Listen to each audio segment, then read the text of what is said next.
بہت ساری باتیں ہیں، بہت سارے بزرگوں کے واقعات ہیں، اور بابا فرید صاحب کا ایک جملہ نہ پوری تفسیر لگتا ہے۔ بابا فرید الدین گنج شکر کا ایک جملہ پوری۔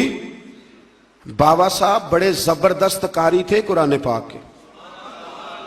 بر صغیر میں اس وقت 4-5 قاری تھے جو سونا قرآن پڑھتے تھے، اور بابا صاحب کی جو اپنی بیٹی تھی نا، بابا صاحب نے سب عشرہ کا قاریہ بنایا تھا اپنی بیٹی کو۔ اب تو آپ چلے جائیں دربار شریف پہ تو نماز پڑھنی مشکل کر دیتے ہیں قوالی والے، کبھی اندر والا حال بند ہو جائے تو باہر آپ نے پاک پتن شریف نماز پڑھنی ہو تو آپ ان کی منت بھی کریں تو بند نہیں کرتے، تو قرآن شریف کی باری کب آئے گی؟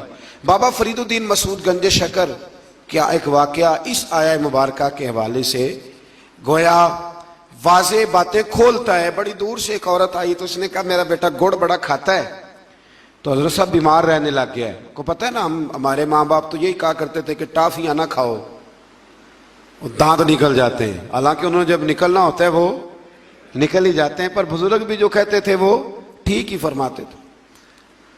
تو بابا صاحب سے وہ ماں کہنے لگی دم کر دے، تو بابا صاحب کہنے لگے کل لانا۔ وہ بی بی بیچاری گھوڑے پہ بیٹھ کے، اونٹ پہ بیٹھ کے یا پیدل آئی تھی، 2-4 گھنٹے جانے میں پھر لگے، اگلے دن پھر 2-4 گھنٹے کا سفر کر کے آئی۔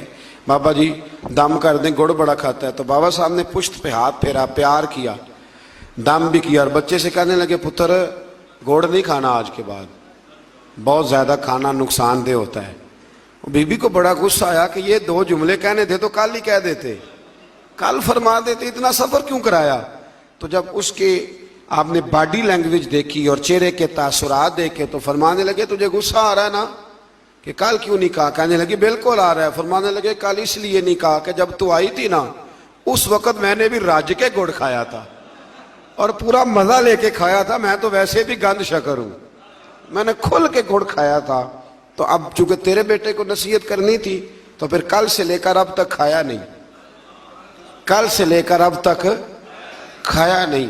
اس لیے عمل، اب نصیحت کرنے والے بڑے زیادہ ہیں، بڑے ہیں، لیکن عمل کا جب رستہ آپ اختیار کرتے ہیں پھر آپ کی بات میں اثر بھی ہوتا ہے، اور پھر یہ فائدہ بھی ہوتا ہے کہ سامنے والا بھی آپ کو سچا جانتا ہے کہ یار یہ صرف لفظ نہیں بیان کر رہا، واقعی اس پر بھی یہ بات طاری ہے۔